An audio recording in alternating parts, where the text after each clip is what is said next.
Okay, today we're here with Andy and Ann from Alexandria Brewing Company. I appreciate you guys putting up with me. I'm just a big nobody trying to be a somebody in this big bad world. So I appreciate that. We were talking just a second ago about your latest thing, and I wanted to get it on, so we went ahead and got started. I am having a Alexandria domestic beer. This is their latest Regular domestic beer. Regular domestic. So my hypothesis of why he did this is because of the Bud Light only snobs. I have a friend, I won't say his name, I'll only say his initials, Kevin Carlisle, who will only drink Bud Light, which I don't know why. This is a better version of an American lager. What is your thoughts on that? Well, I mean, essentially why we did it. We had a lot of people who bring their friends in here and they just refuse to try anything, and they wind up either A, drinking way too much bourbon, or B, not drinking anything and then being disappointed in us. Mm-hmm. So really we wanted an option that, somebody can come in, new to craft beer, doesn't really want to try it, has something that they can try, and then maybe it's an introduction into the other items we have on our menu. What we found with it, though, is even our regular customer, who is a craft beer aficionado, so to speak, one that would come in that would maybe drink, like one or two of our stronger beers, maybe three. Now they're drinking about 4 or 5 because it's something that fills in between, and it's basically they're not going home and sitting on their couch and drinking a Miller Lite or drinking more beer. So there's some business decision in there, and you're trying to reach a broader, a broader range of customers. Absolutely, right. and it's something that we hope they have been packaging at some point in the near future, just because it's doing so well. And my nephews swear up and down by Old Milwaukee's Light Best. Or Old Milwaukee. See, that's what I drank in the Army. That's being in the barracks and being broke. Yeah. That's not. No. That's not. But they swear that that's the best beer that there is. And then they came in and had this, and they maybe, between the 6 or 7 of them, they maybe drank one full keg on their own. Well, if it made them happy, I guess. Well, it's something that kind of appeals to a broad range of American lager fans. I think. Okay. That's where we're at with it. Well, I guess that does kind of make sense. Yeah. Oh, I'd also like to add that our friend Andy here served in Iraq 2 tours. Thank you for your service, sir. Combat engineer. Yeah. So we appreciate you for that. 2006, 2007. I always thought those combat engineer guys were a little nutty. Yeah. I was a tanker, 19 kilo. And everybody thought we were kind of nutty. Yeah, I mean, you're in a hot box the whole time. Yeah, and that machine is dangerous. Even if it's sitting still, it's still dangerous. Yeah. So, anyway. Another thing I'd like to mention is that you're a graduate of Siebel Institute of Technology in Chicago. Yes. Which are our friends from Noble Funk. He went there. He also went to Siebel Institute of Technologies. I guess I want to kind of get started on, how you got started in on this, Andy. What got you started, sir? In 2005, I was lucky enough. We got orders to go to Germany. Our leadership was there to kind of train Big Red One up on, which is First Infantry on Out of Kansas? Out of Germany. Out of Germany, okay. Yeah, I think they were in Kansas before. Yeah, I think they were. I think they moved. I can't remember. Yeah, they were out of Kansas when I was in. I was in like 91. I got you about 90 years. Okay. But regardless, I mean, they were over there at there's like an NTC over there, and we were National Training Center, and we were over there they brought us over to be OP4, which is Opposition Force, basically, and I'm sure but war games. And our leadership was there. I did NTC in the Death Valley 3 different times. Yeah, I did that a handful of times myself. Germany is much better. NTC in Desert Valley and Death Valley that's brutal. I don't care what it's not. No. Yeah, I think my old unit still holds a record for that place. Biggest obstacle ever overcome. Ever put out and laid. Oh, and, really? Okay. And a record in fastest time it was done. I think we did 3.1 miles of concertina, triple strand concertina in a night. Oh, wow. So, Yeah, that's an ugly place. yeah, it's awful. Yeah, it's an ugly place. But in 05, 2005, yeah. I went to Germany, and we did a lot of resets, is what they call it. So basically, Big Red One was messing up. We were lighting him up pretty good. Yeah. And so we were supposed to be out in the field, a couple nights a week or whatever, and we were. I think maybe we spent a night out in the field because every day they were just pulling us back in and giving us a break while they went and started their process over again, retraining their leaders on what they're doing wrong, et cetera, et cetera. So I got a lot of free time. I got to see a lot of the Bavarian region while I was there. Nice. And that really got me into craft beer. At that point, though, it was imported beer, obviously, but Dunkels, Hefeweizens. I think your website says something about you got introduced to real beer. I think that's what. Well, I in the late '90s, I was drinking Sam Adams, Pete's Wicked Ale. They all did those sampler packs, and I loved all that stuff. And a lot of my college roommates kind of made fun of me about it. It was right before I went to basic training, and they thought I was a big snob back then. But then after my deployment in '03, I kind of had. Sorry, my business partner just got here. Kind of had, just went to a girl I was dating. All she drank was Bud Light, and that's all I was drinking at that point. But Germany got me into Dunkels, started buying Dunkels, Doppelbocks, all that stuff. And then in my 06 or my 07, 08 deployment, sorry, I'd been in deployment 06. 07, 08, I had a good buddy of mine that really, he was over in Germany with me, but he kind of went a little bit further than I did in terms of craft beer. And, I was into, maybe the Belgians is about as far as I went, but my friend was into all the IPAs, everything like that coming out. And we got deployed, so I didn't really get to try much of it before we left. But I had an opportunity, or his wife sent us a bunch of cider yeast, and we were able to make hard cider while we were over in Iraq, and that's kind of what got me into home brewing and brewing in general. Now, I know when I was there, there was no alcohol. Oh yeah, there was no alcohol. That's how we made our own. Yeah. And like it was, we had some Filipino truck drivers that had sold us some like moonshine. Yeah. And of course it was awful, Yeah.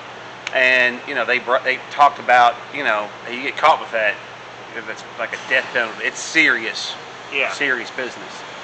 And the only the only way I can relate to that is I tried to make some I got somebody to send me some yeast, and I got the little apple juice box thingies that we used to get, and I put in a 5-gallon, the plastic jerry can. You can let off a little steam because it'll expand. And it was the worst apple Mad Dog you've ever had in your life. Like everybody that tried it got sick.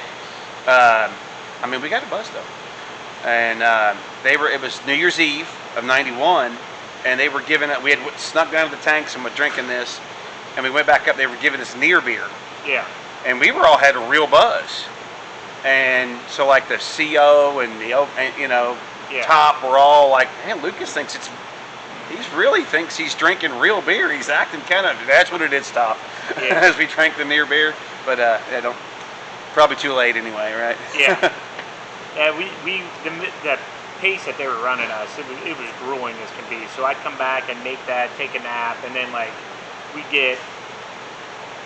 we were running about 9 to 12 days on with 1 day of maintenance in between. So we had to go work on our vehicles, but after we worked on our vehicles, it was kind of a day off. So, at that night, I'd usually have a little bit of something to calm me down, and of that cider I was making, and everybody else started kind of getting into mine because it was, I figured out that you could take it off the yeast and it would taste better. And we buy these Kuwaiti bottles, not the Army bottles, but the Kuwaiti bottles of apple juice because it's illegal to put preservatives in them there. Oh, okay. So it was all just pasteurized apple juice, which means it ferments much better than what the Army gives you in terms of. See, that's where I messed up. Yeah. It was my first and only batch ever. Yeah. Okay. So you got to pull it off I just left the yeast in it. Yeah, well, that was something We just I strained figured it. out. We did. Yeah. That's all we did. We just strained it. I would take it and dump it off the yeast and put it in a fresh bottle, like an empty bottle, but just a fresh one, and cap it. And that was what they call secondary fermentation. I had no idea what I was doing. I just figured out if I take it off that yeast, it doesn't taste like rubber anymore. Right. And it worked out good, you know. But then that's kind of what drew me into home brewing, and home brewing became such a hobby. And Ann could tell you, it really kind of took over we had a 2-bedroom condo at the time, and 1 bedroom was a brewery, so. Slash our daughter's room. Yeah, well, it became her room. It wasn't her room when we started it, and that was. We actually got rid of a lot of gear at that point when our daughter was born, but it was also the time that she said I kind of needed to focus on trying to do it professionally, and started working on it. And then I got diagnosed with chronic pancreatitis. So I hit pretty low in my life at that point. I think they had me on. I had back problems, all sorts of other things, but I think it was something I was exposed to overseas. They still don't. I fall in like this 0.02% that they can't identify what causes it. But I now know symptoms that I'm looking for. Early things that I can stop doing what I'm doing if I'm having problems. But do you have trouble sleeping, things like that? Yeah, PTSD got me pretty good too. It was. When I first got back, it would like I would wake up, and you understand this, I bet, as well as anybody I've ever talked to, I'm sure. But you got your weapon and your gas mask on you, and you take it everywhere, like you're attached to it. Woke up in the dark a couple times and couldn't find. Like my weapon's not. I'm a tanker, so we just had a 45. Yeah. Right. So that every day you woke up, the first thing you did was check, make sure you had your 45. Yeah. Because I'm old, we had 45s. Yeah. And then the gas mask, right? And so there'd be that in the dark, wake up and feel for the 45, and it's missing. There'd be a couple of split seconds of sheer panic. You don't know where you're at. You think your weapon's missing. Right. So that was something that a lot of guys I served with, that's something they can relate to. The gas mask was kind of weird because we weren't required. We just kept them in our vehicles. We weren't required to have them on us all day. The first tour I was. First tour was mop suits with us all the time, gas mask with us all the time. The second tour, gas wasn't as big of a threat. It was kind of more of like that. It was kind of the beginning of the ISIS era, I guess. Ah, right, okay. And it was kind of more. IEDs were the big threat, and that's what I was out doing. I was out looking for IEDs every day. I was a Buffalo Commander, which is a vehicle that interrogates IEDs, kind of digs them up. We usually had EOD with us, Navy EOD with us, or we had what they call an EOCA, which is a guy that was trained to blow in place if EOD couldn't make it out. See, that's what I think you should do with all of them. Yeah. Well, we have to dig them all up in place. first. We have to dig them out, make sure that they're disarmed, because you don't want to send somebody up there to pick one up and get blown up, while somebody's over across the way on their cell phone dialing it in, So the beer and the brewing, I don't want to put words in your mouth, so correct me if I'm wrong, but the brewing of the beer gave your mind something to focus on.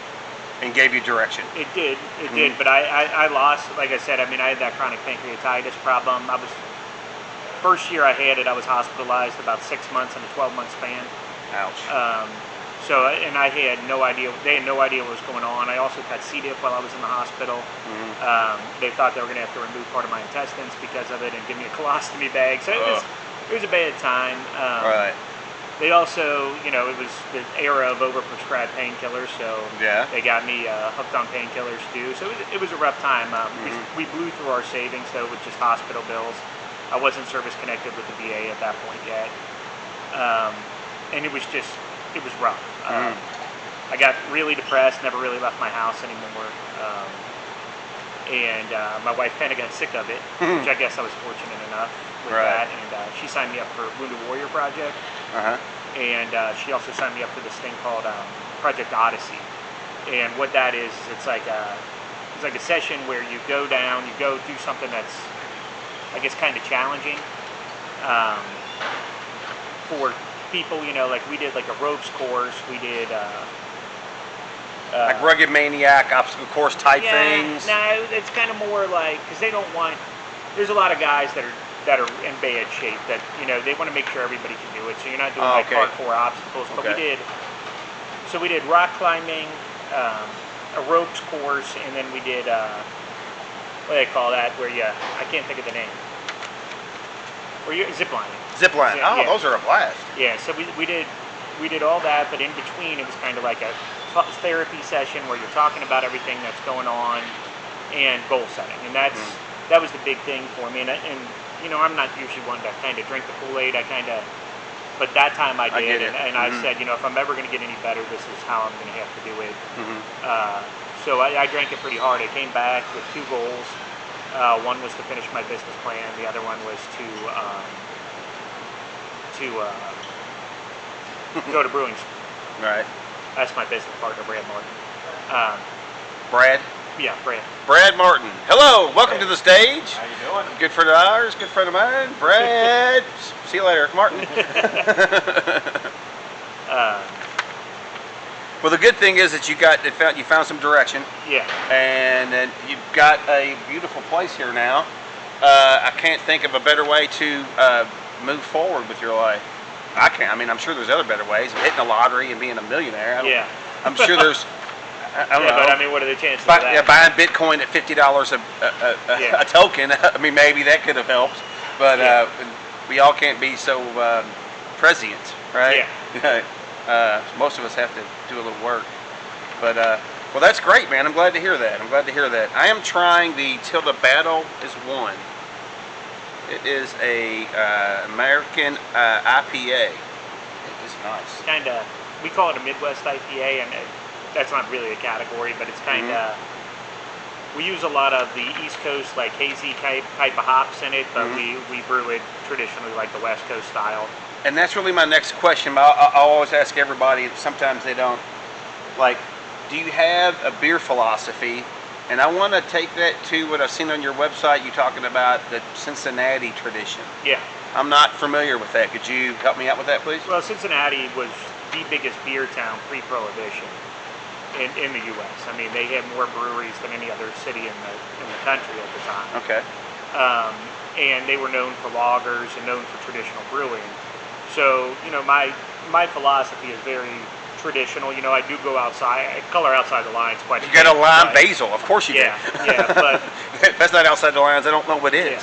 yeah. but at the same time, you know, I focus on trying to maintain as traditional brewing practices as I can.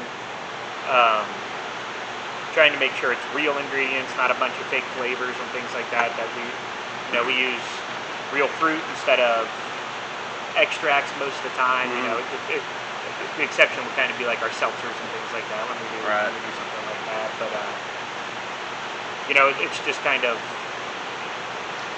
I don't know. To me, it was kind of important. It just after I got to brewing school, I kind of really learned like it's important to stick to the science behind brewing, and that's tradition. So Cincinnati, I feel, is very.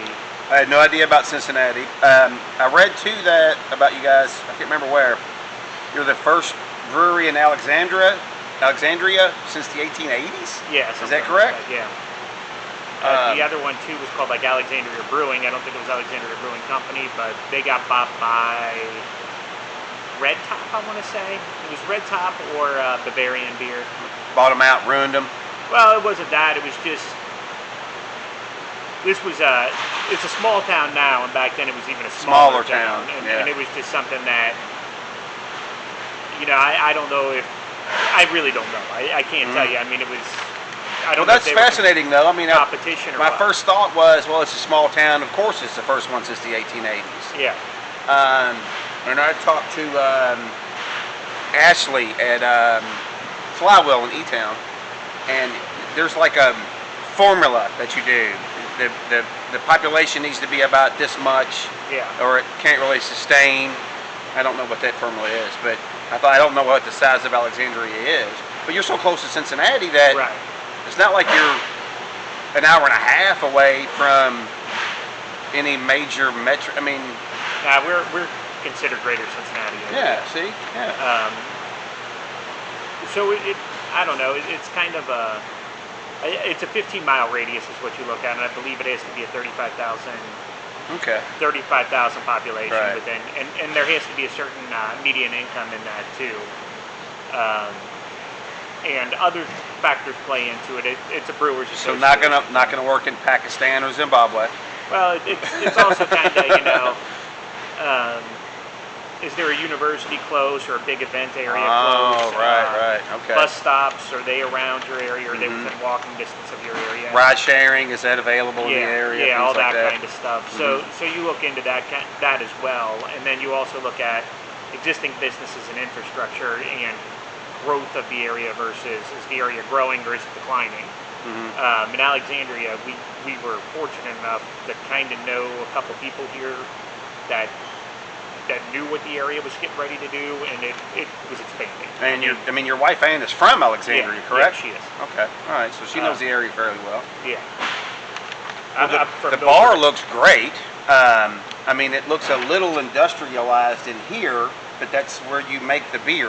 Right. So I think it's supposed to look Yeah. like that.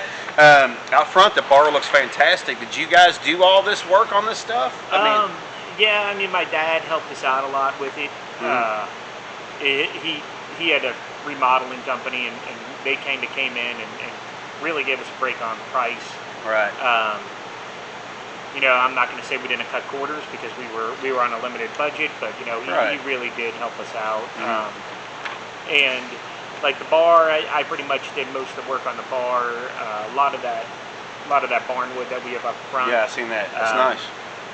I did a lot of the prep work for it, painting of it if we needed any kind of painting or anything like that. But then my dad had a guy that just laid it all nice, and I couldn't have done a better job. So I'm glad he did Right. it. But at some point, you got to know what look, I can put up drywall, Yeah. but that doesn't mean I should Right. put up drywall. Right. And it may take me 7 weeks, and there's still 4 more weeks to get work to be done. Yeah. And then it only looks about.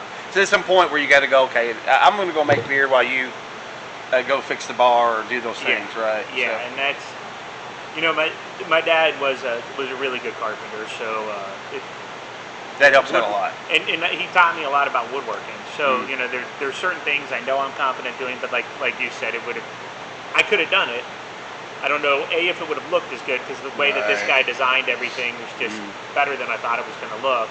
And then B, how long would it have taken me versus this guy's just zipping along, putting Yeah, everything he's out. done it in a day and a half.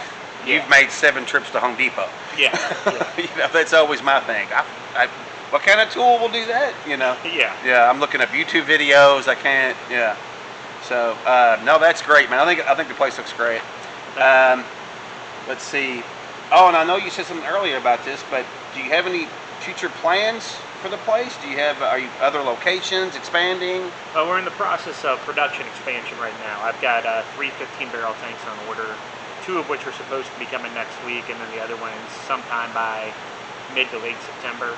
And these are you're talking about the size, bigger Yeah. than these, bigger Yeah, than the so- ones behind you. Those are 5 barrels, so that's 3 times the size. So Okay. we've got 30-barrel capacity, fermentation capacity right now, and we're adding an additional 45. So we have 75 barrels going at any given time. So you're going to more than double your capacity, Yeah, basically. Yeah.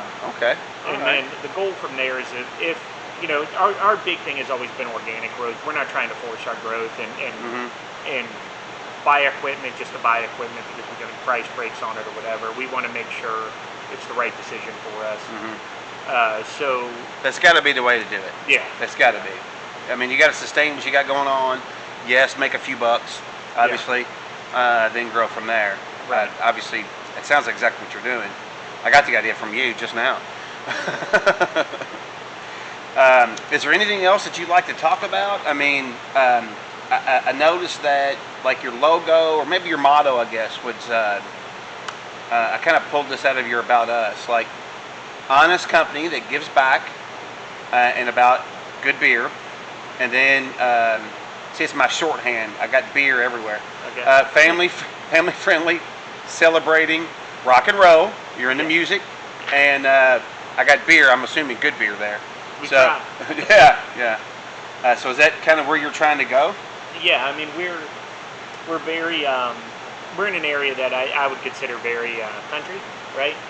Mm-hmm. And we're trying to bring in like a little bit of a punk rock, heavy metal kind of Mm-hmm. vibe to it, just to kind of give people something different. You know, Right. I bring them outside of their comfort zone a little bit. You know, we have some people that complain every time we've got metal on. We've got some people that are complaining every time we've got punk on, but we do our best to just try to say, hey, there's a bigger world than just pop country. Right. You know, Pop country is the key word there. Yeah, yeah. We'll leave it at that. So, you know, there's that. We bring in some really cool bands. We just had a friend of mine, Chris from Space, play out here. Chris Taylor's his name, but his band's Chris from Space, and they're phenomenal. If anybody hasn't checked them out, you can YouTube it. They're on a brewery up here called Urban Artifact. They've got a big stage and recording studio, and they've got their own radio too.